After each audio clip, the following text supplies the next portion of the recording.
మీరు కొంచెం రిస్క్ చేసి బిజినెస్ వైపు ఎంటర్ అయ్యారు. సో, ఆ టైంలో ఎలా అనిపించింది? లైక్ ఫ్యామిలీ కానీ, వాళ్ళు కానీ ఎందుకు మనకిప్పుడు బానే రన్ అవుతుంది గదా! ఇంటీరియర్స్ డిజైనింగ్ క్లయింట్స్ వస్తున్నారు అని చెప్పారు.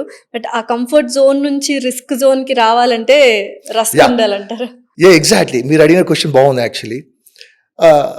కంఫర్ట్ జోన్ నుంచి రావడానికి రీజన్ ఏంటంటే రైట్ మనకు సాలరీ వస్తుంది, అంత బాగానే ఉంది. ఎవ్రీ సాటర్‌డే, సండే ఫ్యామిలీతో స్పెండ్ చేస్తున్నాము. అంటే మండే టు ఫ్రైడే ఇది అనేది డెఫినెట్ ఒక మెకానిజం లైఫ్ లాగా అయిపోయింది. అంతే ఈ డెఫినెట్‌లీ. మెకానిజం అంటే కొన్ని సందర్భాల్లో మనకు తెలియకుండా మనమే ఎంతో లోపట మదన పడుతూ ఉంటాం. హ్మ్. ఈ మదన పడాలంటే డెఫినెట్లీ బయటికి రావాలని చెప్పేసి ఆ డేర్ స్టెప్ తీసుకున్నోడే డెఫినెట్లీ హ్యూమన్. ఆ డేర్ స్టెప్ తీసుకొని ఎవరైతే మా మిస్సెస్ కానీ నేను ముందు అడిగేస్తాం అనుకున్న టైంలో తను నాకు బాగా సపోర్ట్ ఇచ్చింది. ఓకే. ఆ సక్సెస్ వెనకాల ట్రావెల్ చేసేది ఎవరంటే మనకు ఎవరైతే తల్లిదండ్రులు కానీ మిస్సెస్ కానీ ఎవరైతే మనం మంచి కోరుకుంటారో డెఫినెట్గా మనం ముందుకెళ్తాం.